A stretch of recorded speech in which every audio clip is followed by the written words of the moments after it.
Hey y'all, it's Danielle from Black Business Boom and Black Owned Nashville. Super excited to have our industry experts, Lovely and Calvin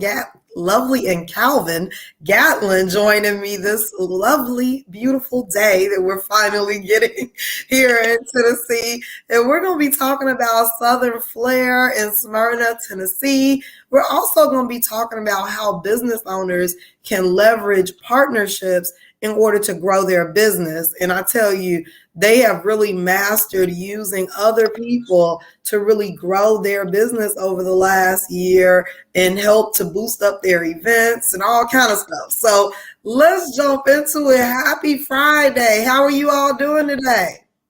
We doing well over here.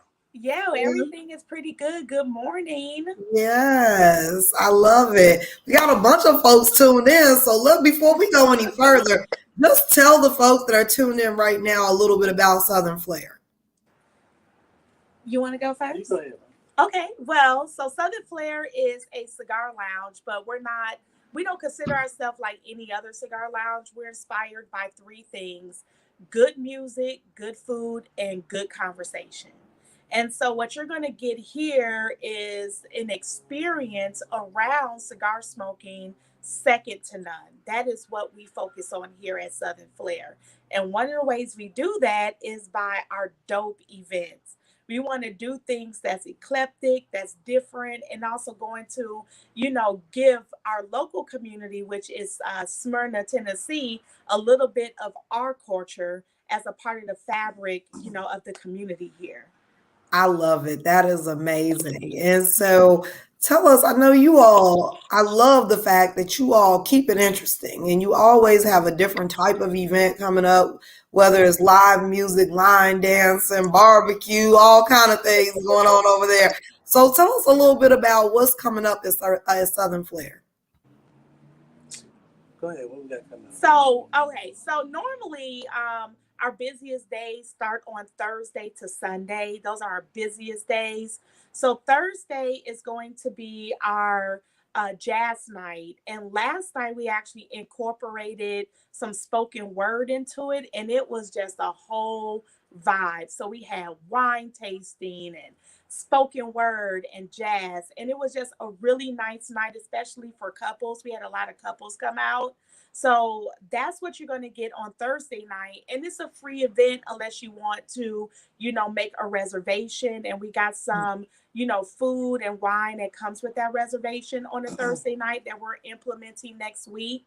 On our Friday nights, it's more like our laid back night. I call it grown and sexy. So we got some R&B music going, and it's just a nice little vibe. We have it's a little bit busy, but not too busy where you can't relax. And we want to keep that feel on a Friday night. Next month, we're going to incorporate, we call it Choke and Smoke. It's kind of like a comedy show series. So we got that coming on a Friday night. So just stay tuned on that. And That's then, a cute name. I love yeah. it. So I'm looking forward to that because we're gonna have like multiple comedians come in on that event, and we're gonna pair it with food. So I'm really excited about that. I've never done a comedy show in a cigar lounge before, so looking forward to that. On the Saturday night, though, is when it gets a little bit more lively. We have a DJ T Quinn, and she rocks the house. I mean, it be standing room only in here on a Saturday night. And she has like a nice genre of music. So, Mhm. we got some old school, some blues, some hip hop. And because she knows, I'm into line dancing, she makes sure she tie in some of my line dance songs in there so we can, get that going. And it's just a good time on a Saturday night, which is something not typical in the cigar lounge. A lot of people was kind of like confused about who we are. But in a nutshell, we're everything, just depending on the time of the day or the day of the week. You Everything know, with the cigars. with the cigars implemented, Yes. that's what brings everything together is the cigar smoking experience. And then on Sundays we have blues and barbecue. And so we now gonna have a DJ every Sunday, and we got a barbecue menu, And it's just a good time, for you to again enjoy a Sunday afternoon over good food and good conversation. Now, once a month, we do have what is called our Steak and Soul dinner show. And my ideal of that was kind of taking what you get on the General Jackson, but we put our own little twist on it here at Southern Flair. It's just a nice, classy, evening for you to enjoy a local up and coming artist over a nice dinner. And I am so proud of it because it's continuously sold out now every month.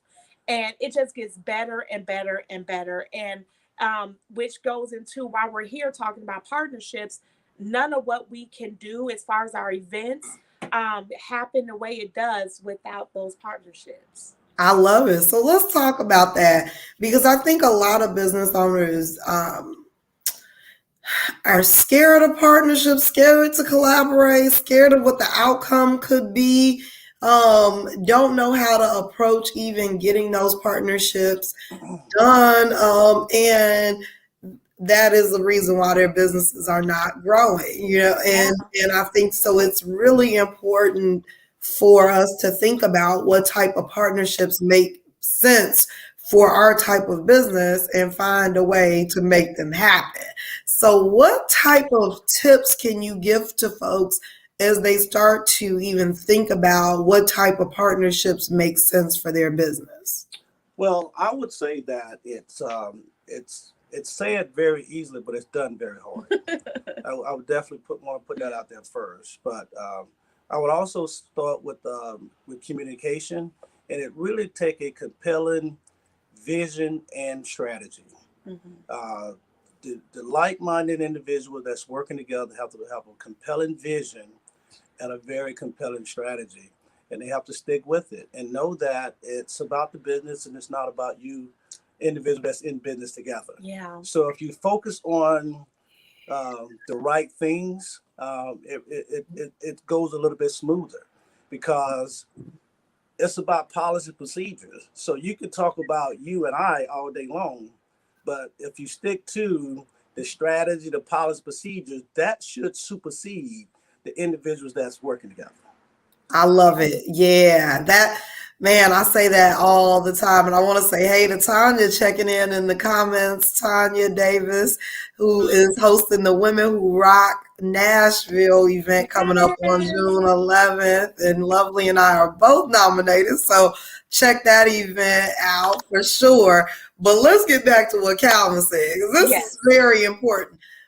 I have noticed in a lot of the folks that I know that are not Black, they understand that the partnership is about driving the business, not about them liking one another, right? And I feel like for some reason, as Black business owners or Black people in general, we feel like we got to be friends for us to work together and make money together.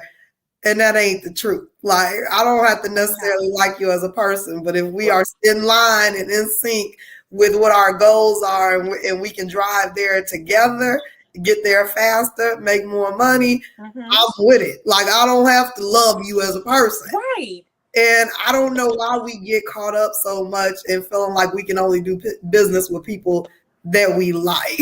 Right. What are you all's thoughts on that? Well, here's my business tip when it comes to partnerships. Never make a business decision based on a temporary emotion. So your emotions is going to fluctuate like water and tides just based on the circumstance. So I may not like you now, but that don't mean I won't respect you later.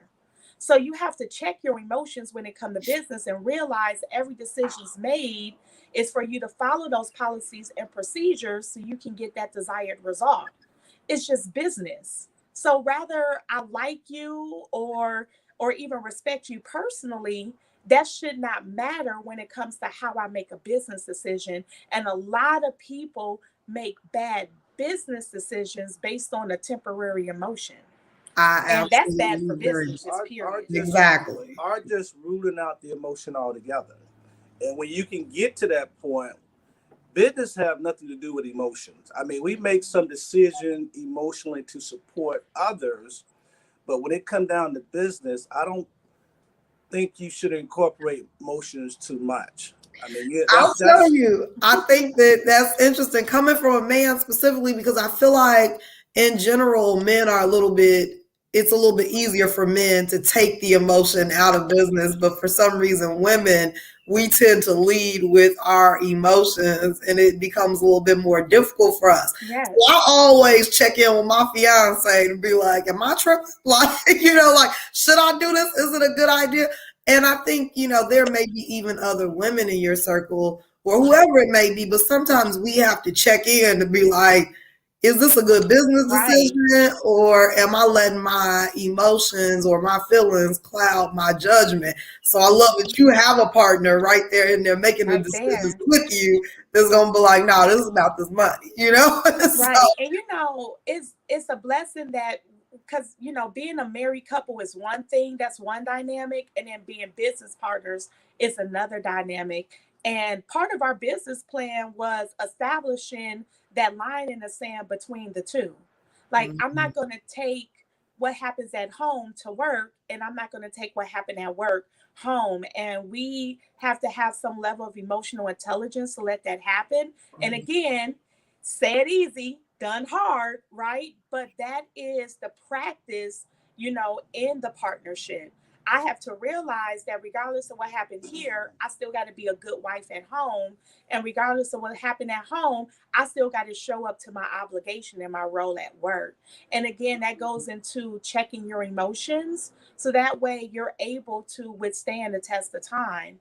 And I think that's the difference maker in what a successful business and what a failing business is. It's not the resources, it's not the talent, it's not the product or service, it's your emotional inability or ability to just sustain anything that comes at you. right. I love that. So, how do you all, we talked a little bit about your partnership with one another, but then you all have tons of partners that help make the business run and help the business to grow.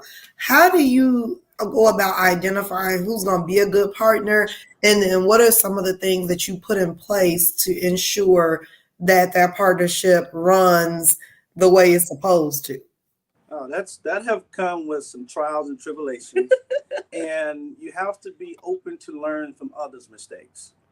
There's a lot of mistakes that is made out there, doesn't, and it means that you have to embrace their mistakes, and hopefully that supports you in making better decisions as time progresses for you.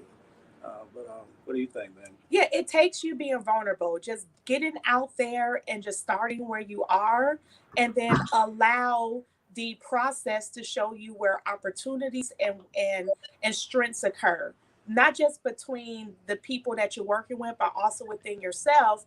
And you can better learn how to work with people in their strengths rather than their areas of opportunity. So one good thing me and Calvin do is we hire based on capacity, but we invest in people's ability to live up to their potential. But that's very situational. Everybody's not the same, and what they bring to the table is not the same. And we manage and lead from that, perspective. But it also goes back to what we made mention of very early is very effective communication. So if you're going to do some business with someone, make sure that we dot the I's and cross the T's up front. So as we navigate through those waters, there's no hiccups. Yep. And those check-in periods is very important. So and getting it on paper is important as well. Yes. A lot of times we're operating in these verbal agreements. These verbal agreements ain't worth nothing and they ain't holding up in a court of law. No. But what it do is it shapes you too. So I always have an ABCDEFG plan, especially when you're working with people, because you don't know their level of obligation. You don't know the circumstances on the background. So yeah, you plan, for the worst, hope for the best. But I'm the opposite. I plan for the best and plan for the worst too. Yeah, you have to make sure that no matter what happens, the show will go on as planned. Period. Yep, I love it. This was fantastic. I think, again, it's so important that as we think about how do we grow our businesses, how do we create scalable businesses, that we leverage the people around us, whether they, sometimes it's a business that's very similar, that we can partner together and do some things. Right. Sometimes they just have complementary products or services that will work for our audiences. You just never know. And so I think it's so important that our eyes and ears are always open, looking for the opportunities to work with one another, because we go further together. Absolutely. And, it's so important that we think about that. Tell folks if they are like, they heard an event that sounds amazing, because I know you all have some great things coming up. How can they find you and learn more about Southern Flare and come out and support? Well, it's real simple. You just look up Southern Flare Cigars, and that's going to be on Instagram and Facebook. That's how you're going to find us. And also, you can literally just type in Cigar Lounge near me. Southern Flare is going to be in the top 3. So look that up, or just look us up, Southern Flare, on Google, on any of the search engines. And we're usually, one of the top 3. So we've done a lot of work on our digital marketing and creating that, footprint for people to find us. And it's very easy now. We're also on Google Maps. We're on Apple Maps. So you're going to be able to find us. Just plug in Southern Flare. I love it. Make sure you go follow Southern Flare on social media. Keep up with the events that they have going on. Drive by. They're right in Smyrna. Super easy to get to. Great vibe. Great entertainment. Great food. Great wine. Great cigars. Everything that you might want. So go and support this Black-owned business. Thank you all so much. It's always a pleasure to talk to you all. And I think we said this last month, we were going to dive a little deeper on working with your spouse. But we're going to make sure next month we get into that, because that's a topic that's important. And a lot of folks out here like trying to separate the two, and it's a struggle. So we're going to need a glass of wine for that. Yeah, we'll do that one in person over a glass of wine. I love it. All right. Well, I'll see you all next month. Yes. Thank you all again. Bye. Thank you. Bye.